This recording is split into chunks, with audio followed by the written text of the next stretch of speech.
Now, a new analysis shows that the 6-ton iconic altar stone at the heart of Stonehenge, home to one of the world's most mysterious sights, a circle of towering stones, whispering of ancient societies and arcane rites, known as Stonehenge.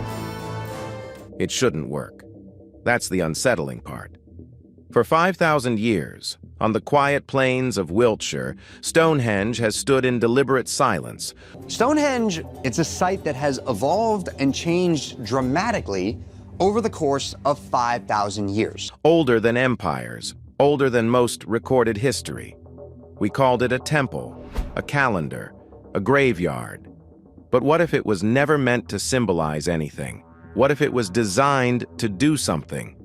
Now, with the help of artificial intelligence, algorithms mapping celestial alignments, simulating ancient skies, reconstructing lost soundscapes, researchers are uncovering patterns no human eye had noticed before.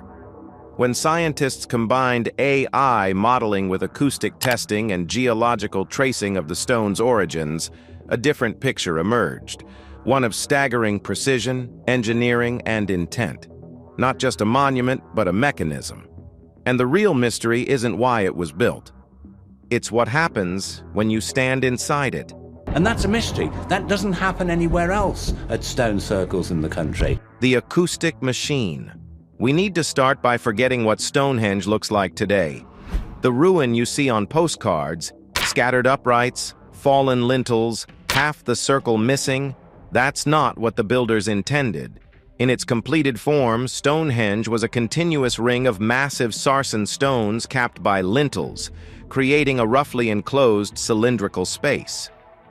Inside that ring stood a taller horseshoe of trilithons. behind me is the Great Trilithon. It's the tallest trilithon at Stonehenge, and it stands at the head of the sarsen horseshoe that makes up the centre of Stonehenge. The whole structure was effectively a room. And in 2020, acoustic engineer Trevor Cox and his team at the University of Salford decided to find out what that room sounded like. Their approach was remarkable, because you can't exactly clap your hands inside the original monument and get reliable data. Too many stones are missing. The landscape has changed. Modern sound pollution is everywhere. Cox's team built a detailed acoustic model. They used laser-scanned measurements of the surviving stones, factored in the known positions of missing ones. I can combine the aerial view with the 3D model that's created with the LiDAR scanner. And created a 1:12 physical scale model in an anechoic chamber. They then validated their findings digitally, cross-referencing the physical model against computational simulations. The results were striking. The completed Stonehenge circle would have created significant reverberation, a reverb time of around 0.6 seconds for speech frequencies, comparable to a small concert hall. That might not sound dramatic, but consider the implications. This wasn't an open-air field. This was an enclosed acoustic environment, and it was shaped in a very particular way. The circular arrangement of stones created what acousticians call echo cancellation at certain frequencies. Sound waves reflecting off opposite sides of the circle would arrive back at the center at precisely timed intervals, reinforcing some frequencies and suppressing others. So you have a sound source in the circle. All of that reflection is coming back is containing some of that sound and reinforcing it. Research suggests the interior space would have amplified the human voice while dampening external noise. Anyone standing inside the completed ring would have experienced a profound shift in their sonic environment. The outside world fading away, replaced by an intimate, resonant interior. Now here's where it gets more interesting. Some scholars who've studied the acoustic properties of Neolithic ritual sites propose that spaces like these may have been deliberately designed to produce infrasound, frequencies below the threshold of conscious hearing, typically below 20 hertz. Infrasound doesn't register as a sound you can identify. It registers as a sensation. Infrasound is probably the most mysterious and perhaps in some ways the most bizarre. Infrasound is defined as sound that is too low for human beings to hear. Research in psychoacoustics has linked low-frequency infrasound exposure to feelings of unease, awe, disorientation, and even visual disturbances. A 2003 experiment by Vic Tandy and others demonstrated that infrasound at around 18.9 Hz could produce reported feelings of presence, chills, and anxiety in test subjects. If the completed Stonehenge generated infrasound, and the geometry of the space makes this plausible, though not yet definitively proven, then anyone who entered would have felt something. Not heard of it. I felt it. A heaviness, a vibration in the bones, a sense that the space itself was alive. This wasn't accidental architecture. Research suggests this was acoustic engineering. And the question is, engineering for what purpose? The impossible transport. To understand the scale of intention behind Stonehenge, you have to understand where the stones came from. Because the builders didn't use local rock. They went shopping, and they traveled absurd distances to do it. The larger sarsen stones, the massive uprights and lintels weighing up to 25 tons each, were sourced from West Woods in Wiltshire, about 15 miles north. That alone is a staggering logistical feat for a Neolithic society. People have known there are two different types of stones at Stonehenge. There's the sarsen stone, which we know comes from a quarry about 20 miles away. Moving a 25-ton stone 15 miles without wheels, metal tools, or draft animals requires hundreds of coordinated laborers, timber sledges, and months of effort. But the sarsens are the easy part of this story. The blue stones, the smaller inner stones, that each weighing between 2 and 5 tons, were transported from the Preseli Hills in West Wales. That's roughly 150 miles away. Geologist Herbert Thomas first identified this connection in 1923, and subsequent petrographic analysis has confirmed it repeatedly. These aren't just generally Welsh rocks. Researchers have matched specific blue stones to specific outcrops, Craig Rossi Phelan and Carn Godog, with remarkable precision. 150 miles. Through mountainous terrain, across rivers. He proposes that the bluestones come from the Preseli Mountains in southwest Wales. It's a whopping 150 miles away from Stonehenge. Through forests, with no roads, for stones that weigh as much as a car. And then, in 2024, came a discovery that made the picture even stranger.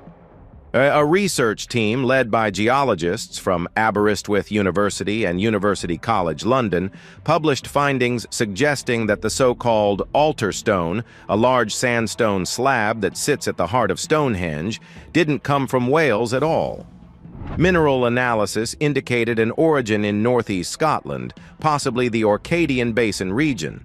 If confirmed, this means a 6-ton stone was transported over 700 miles to Salisbury Plain.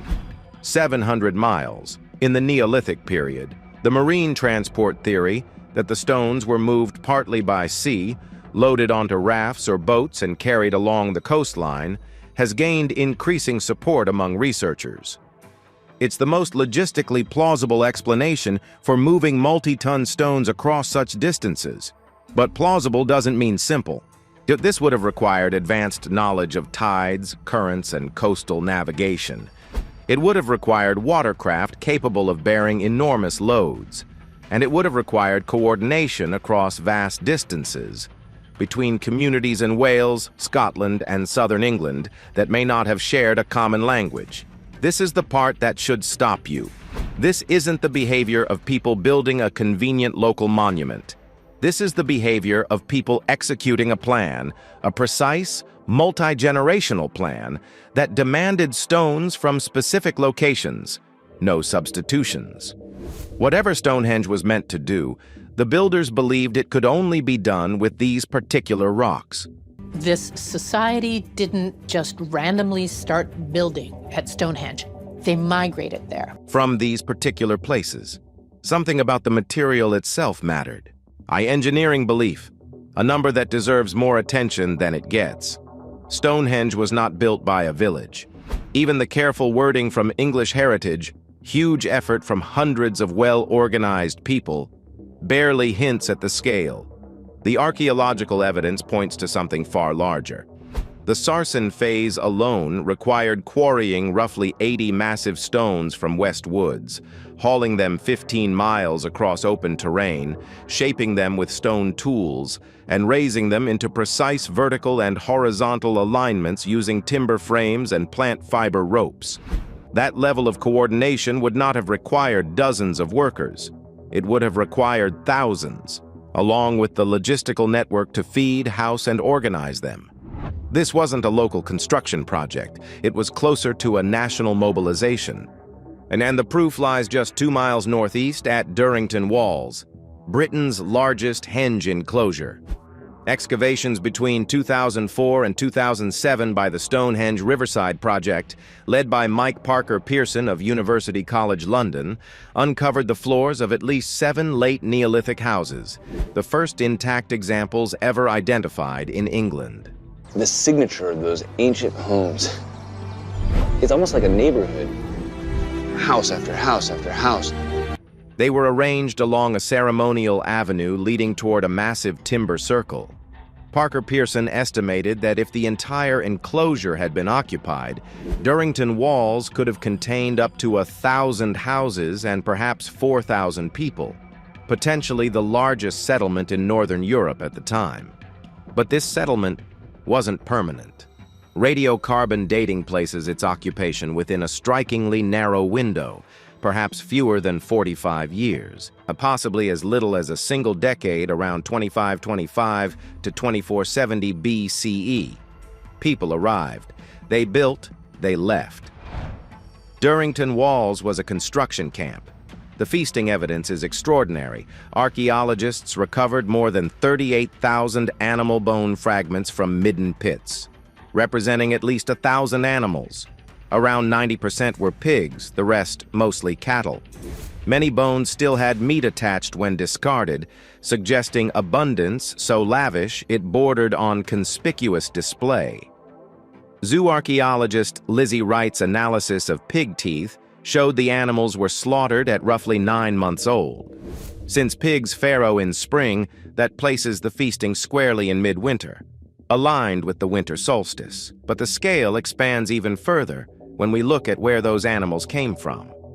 The isotopic analysis of cattle teeth revealed strontium and oxygen signatures inconsistent with the local chalk of the Salisbury Plain. Some cattle came from Devon, some from Wales, some from northern England. Pig remains studied by English Heritage in 2021 pushed the map even wider. Some animals originated in West Wales, others in northern England, and some as far away as northeast Scotland. People weren't just traveling to Stonehenge. They were walking livestock hundreds of miles across Britain. For me, Stonehenge is the stuff of legends, isn't it? It's just a collection of stories. It helps people to situate themselves in history. To contribute to a collective midwinter feast at a construction site. A 2022 study from the University of Cambridge added an almost uncomfortably intimate detail.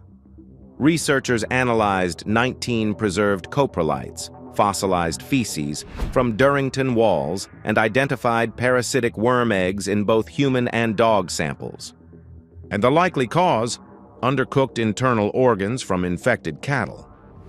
The pork and beef were roasted or boiled, but the offal wasn't always thoroughly prepared. It's a small, vivid detail, but it collapses the distance between us and them. These were not abstract ancients. They were people eating by firelight in winter, some carrying parasites, while building the most ambitious structure their society had ever attempted. Now consider the organizational reality behind this. There was no written language, no currency, no identifiable centralized government, no bureaucracy, no standing army, and yet someone, or some collective authority, coordinated labor, materials, and livestock from across Britain for a multi-generational project. Parker Pearson has proposed that Stonehenge represented a symbol of unity, a monument built to bind together disparate Neolithic communities. But that raises a deeper question. What kind of authority persuades thousands to walk for weeks, bring their best animals, and spend winters hauling 25-ton stones into place without coercion or payment? Some archaeologists suggest the answer is belief. Not blind faith, but engineered experience. If Stonehenge was designed to produce powerful sensory effects, its acoustic resonance within the stone circle, the visual drama of midwinter sunlight piercing the trilithons, then the monument itself becomes proof of meaning. You don't need a king to explain why this place matters. You bring someone inside. You let the space do the work. In that interpretation, the monument is not a symbol of authority. It is the mechanism that generates authority. The experience of standing within the circle, your voice altered by stone, the winter sun igniting through a gap framed 5,000 years ago, becomes the message. It works directly on the nervous system. If that's true, then Stonehenge didn't just reflect centralized power. It created it. The structure came first. The shared labor followed. The vast midwinter feasts at Durrington Walls became the social glue, binding distant communities through shared work, shared sacrifice, and shared awe. And that may be the most radical possibility of all, that 5,000 years ago, on an empty plain in southern England, human beings engineered not just stones, but belief itself. But the hidden alignment. But the distribution of those burials is what stopped researchers cold. The cremated remains weren't scattered evenly around the ring. They were clustered, concentrated heavily in the southeastern portion of the circle. And that southeastern cluster aligns with the most southerly rising position of the moon during a major lunar standstill. 3 timber posts were also set into the bank at precisely this position, marking the direction like a set of crosshairs. Think about what that means. These people carried the cremated bones of their dead, possibly curated ancestral remains, already old at the time of burial. As time moves on, Stonehenge also becomes a significant place of burial. And placed them in the one part of the monument that faces the moon at its rarest, most extreme position. They buried their ancestors in the path of something that only happens once in a generation. Then, at around 2500 BCE, 500 years later, when the great sarsen stones were finally erected and the monument took its iconic form, the builders placed the 4 station stones at positions that preserved this same lunar alignment. The connection to the moon wasn't abandoned as the monument evolved. It was architecturally reinforced. Whatever the lunar standstill meant to the earliest users of Stonehenge, it still mattered half a millennium later. In 2024, English Heritage launched a landmark investigation, a collaboration with archaeoastronomers from Oxford, Leicester, and Bournemouth universities and the Royal Astronomical Society to study this relationship in real time. The major lunar standstill that peaked in January 2025 was the first since 2006, and researchers were granted exclusive nighttime access to the stones. Dr. Fabio Silva of Bournemouth University and his team documented moonrises and moonsets at key moments throughout 2024 and into 2025, photographing the crescent and full moon as they rose and set in relation to the station stones. Professor Michael Parker Pearson described the potential significance in stark terms.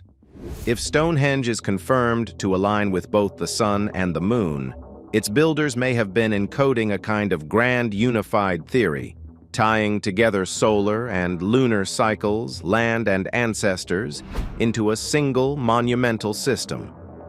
On July 19, 2024, during the standstill window, independent researcher Simon Banton photographed the southernmost moonrise from inside the stone circle. The moon emerged from the horizon within a fraction of a degree of the alignment predicted by the station stone geometry, rising just above the point where the missing station stone 94 once stood. It was a moment 6,700 days in the making, and the stones framed it as though they had been waiting. But some researchers have gone further, and this is where the story takes a turn that nobody expected. Several archaeoastronomers have noted that certain sight lines within Stonehenge's geometry don't point at any currently notable celestial event. They align with regions of sky that, today, appear empty. No bright star, no obvious marker, nothing. And this has led to a provocative hypothesis that some of Stonehenge's alignments may reference astronomical configurations that existed at the time of its construction, but have since shifted due to the precession of the equinoxes. Precession is the slow 26,000-year wobble of Earth's rotational axis that gradually changes which stars appear at which positions along the horizon. Even English Heritage's own research acknowledges that the night sky above Stonehenge today is not the same sky the builders saw 5,000 years ago. If this interpretation is correct, then certain alignments at Stonehenge are pointing at something that was once there and will, given enough time, be there again. The monument becomes a marker not of a single moment, but of a position in a cosmic cycle so vast that no individual human lifetime could observe even a fraction of it. Some scholars propose that this makes Stonehenge something almost unprecedented in the ancient world. A structure designed not just to read the sky, but to communicate with a future that its builders would never see.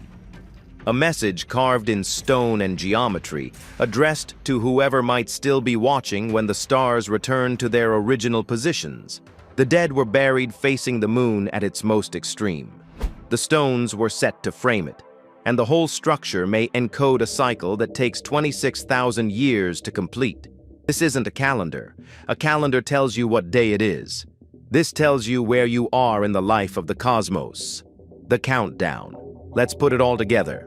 And because when you lay every layer of evidence side by side, acoustic, geological, organizational, astronomical, a pattern emerges.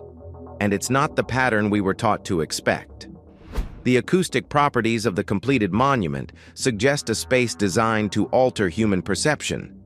The geological sourcing of the stones demonstrates a level of intentionality and material specificity that goes far beyond practicality. The organizational infrastructure reveals a society capable of coordinating labor and resources across hundreds of miles without any of the administrative tools we associate with such efforts. And the astronomical alignments encode cycles, solar and lunar, that span decades and millennia. Each of these facts is well established in the scientific literature. Each one alone is remarkable. But together, they begin to suggest something that no single discipline has fully articulated. That Stonehenge may have been designed as an integrated system, not a temple where people came to pray. Stonehenge was probably a temple, but why a rock from Scotland had such significance is a puzzle. Not a calendar where they came to check the date. A machine. A psychological machine, engineered to produce a specific state of consciousness at specific moments in astronomical time. Imagine it. You've traveled for weeks to reach Salisbury Plain. You've brought your cattle. You've joined thousands of others at Durrington Walls. Durrington Walls, which is a really large henge monument in the Stonehenge landscape. Eating, drinking, preparing. At the appointed time, perhaps the solstice dawn, perhaps a lunar standstill that won't recur for another 18 years, you are led into the completed stone circle. The world outside disappears. The acoustic chamber wraps around you. Your voice returns to you, altered, amplified. You feel a vibration in your chest that has no visible source. The air feels heavy, charged.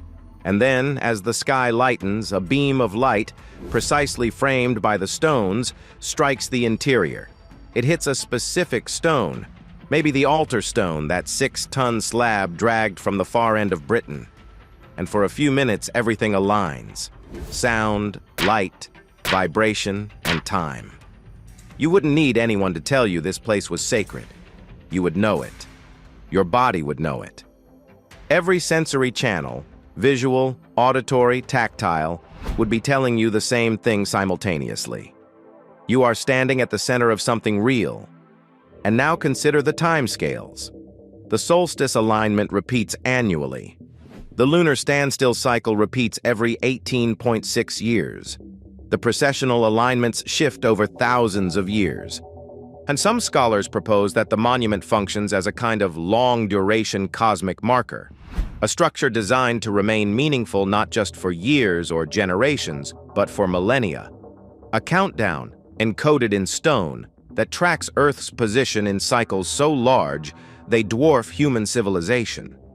If the people who built this understood precession, and some researchers argue the evidence suggests they at least observed its effects, then they were building for a time scale that makes our longest-lived institutions look temporary. They were building a message that would still be legible in 10,000 years. We don't know exactly what that message says. We may never know. The people who carved these stones left no written language, no instruction manual, no caption. They left only the machine itself, and the machine still works. Stand inside those stones at dawn on the solstice. Feel the acoustics shift around you. Watch the light find its slot between the megaliths. 5,000 years later, the experience the builders designed still functions. The gears of this machine are gravity, sound, and the geometry of planetary orbits. They don't rust, they don't decay, they just keep turning. For 5,000 years, on the silent plains of Wiltshire, Stonehenge has continued to do exactly what it was designed to do. We're just not certain what that is. The stones still align with the sun, the acoustics still respond within the circle, the solstices still arrive on schedule. Whatever its architects understood about time, perception, and human psychology, their design is still functioning, and that should unsettle us. Because if a Neolithic society could engineer something this precise and enduring, what else have we underestimated simply because it doesn't fit our story of progress? Stonehenge may not be a relic at all, but a message written in light and geology, one that was never meant for just a single generation. So the real question isn't whether we've solved it. It's whether we're standing inside something we still don't fully comprehend.